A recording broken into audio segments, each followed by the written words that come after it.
My name is Chris Krajewski. I am a speech language pathologist, and I am the Director of Physical, Occupational, and Speech Therapy Services at Metro EHS. My name is Erin Hardy-Smith, and I am the Director of Speech Language Pathology Services here at Metro EHS.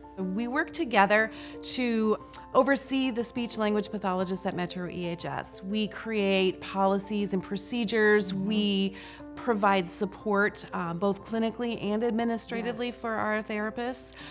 We do site visits. We want to establish relationships with all of the speech pathologists at our clinics. That we think is very important, yeah? Absolutely. Yeah. It is critical that we are building relationships with our staff to make sure that they feel comfortable and empowered in the work that they're doing here at Metro EHS. That is really, really critical, we believe, to delivering services with fidelity to our clients and families. I have been an SLP, a speech language pathologist with Metro EHS since 2009, when I started as a school speech language pathologist, and then I moved into various school and clinical areas, and then sort of worked my way into a more of a teaching role and a management role. And so to me, what makes Metro EHS special is that personally, I was given an opportunity to really grow, to be able to step out of my comfort zone, thanks to Lori's gentle guidance, and try things that I would never have thought I would have tried in other settings. So I feel really blessed. I also really feel that at Metro, because we have been there, Erin and I have been there in the trenches, we know what it is like to have really strong support as a therapist, and we also know what it's like to have not so strong support as a therapist. And I think that we know the difference, right? And we know what we don't want support at Metro EHS to be like. We know what we don't want the speech pathology department at Metro EHS to reflect. And so we're very, very, very dedicated to making sure that all of our therapists feel heard and feel supported, not only with policies and how-tos, but even just clinical guidance and questions. How do I handle this situation or that? I also have been working as an SLP this will be my 19th year of practice, which is wild to me to say out loud. Oh, just a I'm babe. Like, just a babe. I feel like I just went to high school, but no.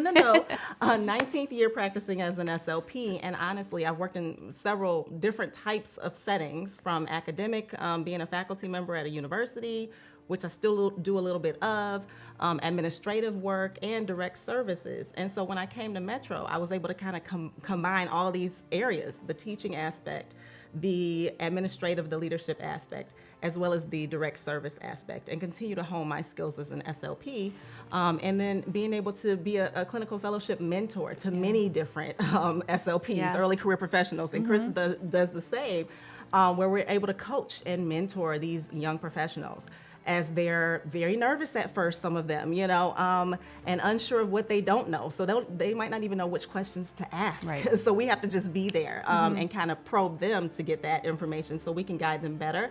It is truly a joy to be able to do that in my work. And that is one of the wonderful things about Metro. As far as staff SLPs, what makes their work here at Metro so different than working anywhere else is the collaborative model that we employ that you just might not find everywhere else. That is a big one, right, Chris? So true. Yeah, I mean, working with BCBA, working with the ABA techs who might come into your session and having to train them on what you're doing, having to teach them about AAC devices or a speech-generating device the child may have that's new to them. It is so collaborative, working with your physical therapist or your occupational therapists, getting tips and tricks from here and there, and of course working with the family members. So they have an opportunity, a prime opportunity here at Metro, to work collaboratively where you may not be able to do that anywhere else. Right. It's a beautiful thing. Yeah, there are very few places where I think you can get that sort of team approach so strongly than you can here at Metro EHS. In other settings, you tend to see the different disciplines sort of relegated to their little silos, right? And there's not a lot of communication, or at least it's very challenging. Yeah. And in our case, we have the ability to walk in a door and grab a therapist and say, hey, can you come and take a look at this, and get advice in the moment and get assistance in the moment or get, or even be able to impart some of your own knowledge Right. in the moment, right? Because I think we all have something to learn, Sure. but we also all have something to teach. Absolutely. So that to me is what makes it so beautiful. And I think that the collaboration, if you walk into one of our clinics at Metro EHS, you'll see that collaboration in action all the time, everywhere you look. And for me, as maybe a little bit older speech pathologist, it really is energizing to me. When I walk into the door and I see and hear all of this going on, it gives me just such a sense of energy and renewed excitement about what it is we do. Every day Yeah. learning something new. You never stop learning.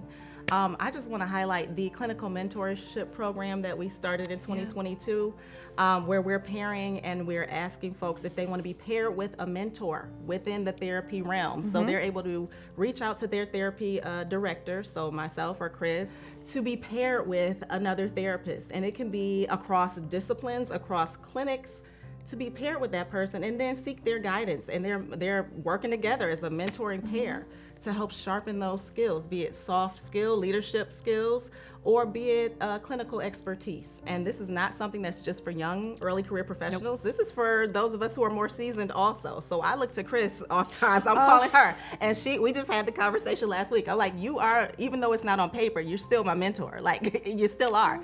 There are opportunities for mentorship and growth here. Oh, can Yeah. I just piggyback Sure, on that? absolutely, Chris. In terms of growth, I am really, really impressed, and I've had the opportunity to work in a variety of settings of all kinds, with all ages, everywhere. I'm really impressed with the way Metro values continuing education. Yes. Right? Lori places such a strong value on therapists continuing to have opportunities to learn, because the field is changing. The fields are changing all the time. New things happen and come out. And we really had the opportunity to participate in some incredibly high quality continuing education.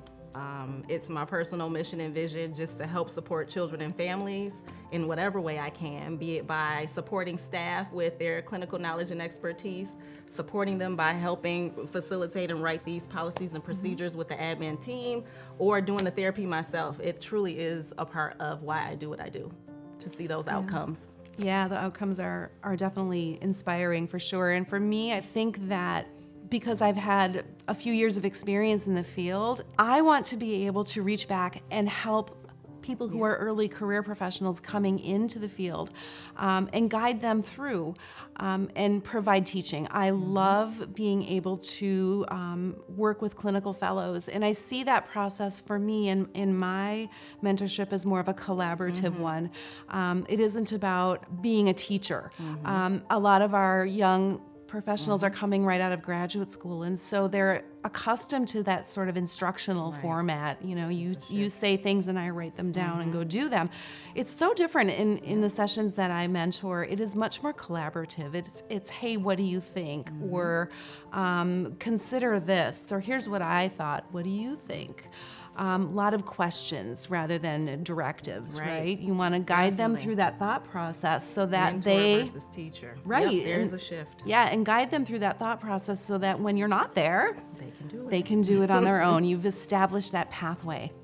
So newly hired SLPs who have just finished their graduate program in speech pathology that come aboard, we welcome them into their clinical fellowship year here in their first position as an SLP.